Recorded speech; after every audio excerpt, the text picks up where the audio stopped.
Hello and welcome to GPTV on Tuesday the 19th of June. I'm Philip Kingston. And I'm Gary Peer. And we're filming today from number 6 Malonga Court, Gary, right in the heart of Caulfield North, one of my favourite locations. Walking distance to Glenferrie Road, High Street, the tram, the train and a quiet court. And this house, if you haven't seen it, you've got to go online and have a look at the most gorgeous family. A lot of people don't know about this street, Philip. It's a very secluded, quiet, special little street right in the middle of Caulfield North and full of beautiful period homes, and we're in one of them right now. And I'd like to thank the vendors, Gary, for allowing us to shoot GPTV here and providing the most magnificent morning tea. And yet again, we're setting a new standard in the morning tea, so vendors, pay attention. Today we've got beautiful coffee, carrot cake, almond slice, and the owners of this property used to own the coffee company in Carlisle Street in St Kilda, so it should be no surprise that we're well catered for this morning. Hard to beat that standard, isn't it, Phil? But the next vendor can try to do so. Looking forward to talking a little bit about this home, but also reviewing the market. A very, very busy week and weekend of real estate. It all happened out there. 18 auctions over 8 suburbs for Gary Peer & Associates last weekend, and a pretty good clearance rate. 13 out of 18, 72%, Philip. 72%, Gary, off an industry average. And for those of you that are watching, yes, the bars are back. The clearance rate for the industry was 56%, and you'll see on screen we have smashed the industry average yet again. We have, but more interestingly was some of the results were just outstanding. Had a couple of real knockout auctions and results to talk about, and a couple that we featured on GPTV that I think, in the interest of being continuous with our flow, Phil, we want to talk about some of those properties. One of them was on a Sunday at number 61, LUMEAH Road in Caulfield North. Don't sip on that, you're working. What a fabulous house that was. That was a 1960s architecturally designed home on almost 10,000 square feet of land on the west side.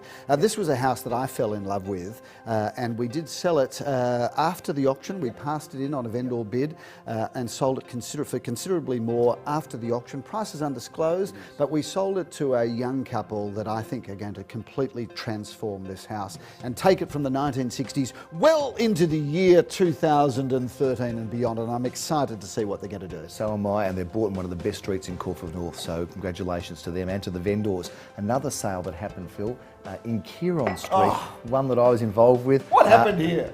Look, I think there must be oil or something, or gold, or that one really knocked us off, Phil. I was very involved with it, and the vendor, thankfully... And I want to actually ask you what actually went on here, Gary, so let's dig a little bit deeper, shall we? Well, the vendor took my advice, Phil, but contrary to many, they actually listened to me, they gave me the right budget, they presented it well, and they also pitched it well in terms of being realistic about the price. So your quote range there, Gary, I believe was probably mid 600s to early 7s. Into the low 7s. Our reserve was in the low 7s. Yes, I believe I put that on the market at 720,000. 720 was the reserve. And we put on the market at 720, and we sold it for what? We sold it for $886,000. For those of you that are watching, I'm not sure that you got your quote range there correct, Gary. Well, actually, Phil, I did, because the one across the road, which was very similar, sold, I think 18 months ago or so, in a better market for just on 700. So can I just examine that? There was a sale across the road at 700 for a very similar property. So you thought better, market's not as good as what it was. So you got that quote range based on the sale. Now the only that's reasonable.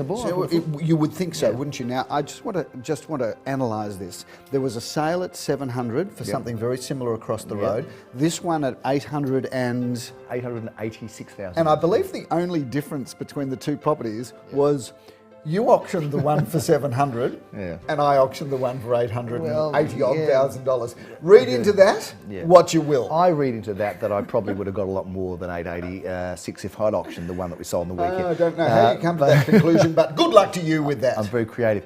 Another auction that we should talk about, Phil, was one, don't sip on the coffee, we're working, was in Salisbury Street, which was on Sunday afternoon at 2:30 for a gentleman he's been to a lot of our auctions, a really delightful guy, and I was just thrilled to get that great result for him. Look, he is the most delightful man, and I've got to tell you that everybody in our entire office that met this man fell in love with him.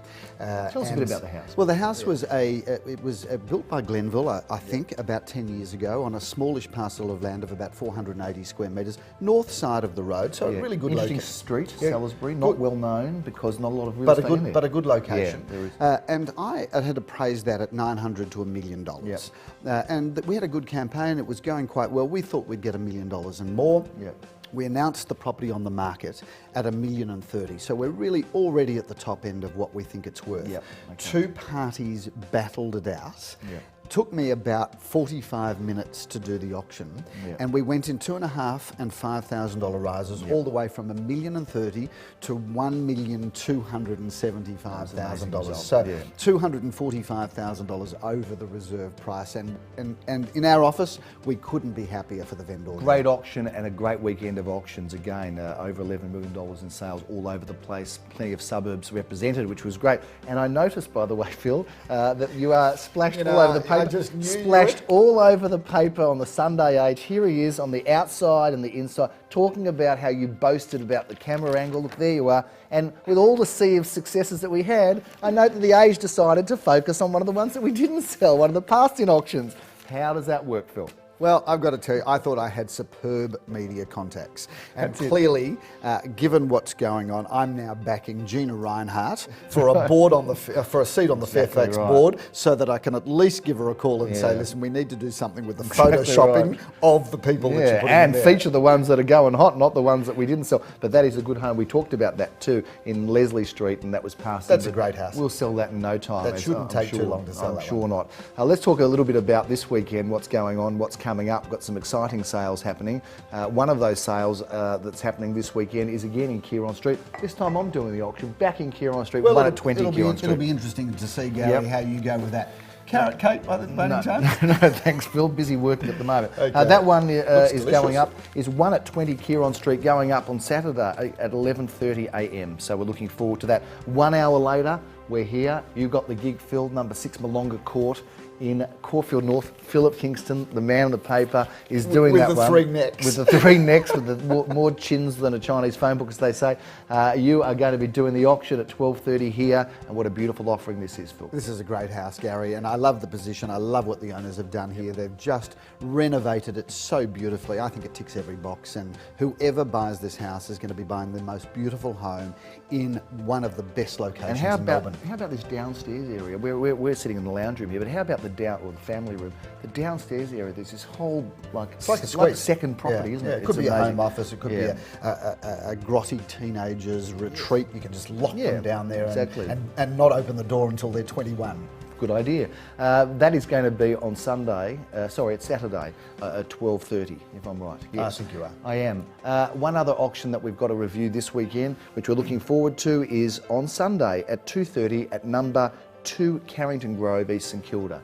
That's a great address. In fact, it's the address of my old primary school, Phil, Ripponlea State School. You were thrown out of there, I believe. I was many a time. Probably hovered around number 2 when I was hiding from suspension. But that one is going up also this weekend. Other exciting things that have happened out there, Philip. We've got a little bit of a personal announcement for the office. We've got an engagement of one of our fine people within the organisation, Angela Solomon, from our Business Development Office in our Property Management Division in Inkerman Road, St Kilda, or Inkerman Street, St Kilda. She's got engaged to Steve. And what a lovely couple they are. We went to their engagement on Saturday evening, which was the place was going off. It was really nice to see them both surrounded by so many people that clearly love them. Congratulations to her. A big week in real estate. It is all happening. Lots of strong results, good clearances. We think the market's pretty good out there. I know there's been some mixed media, but certainly we're finding it's still very strong. Signing off this week, it's Gary Peer on GPTV. We look forward to seeing you next week. I'm Philip Kingston. Have a great week. See you next week. Bye for now.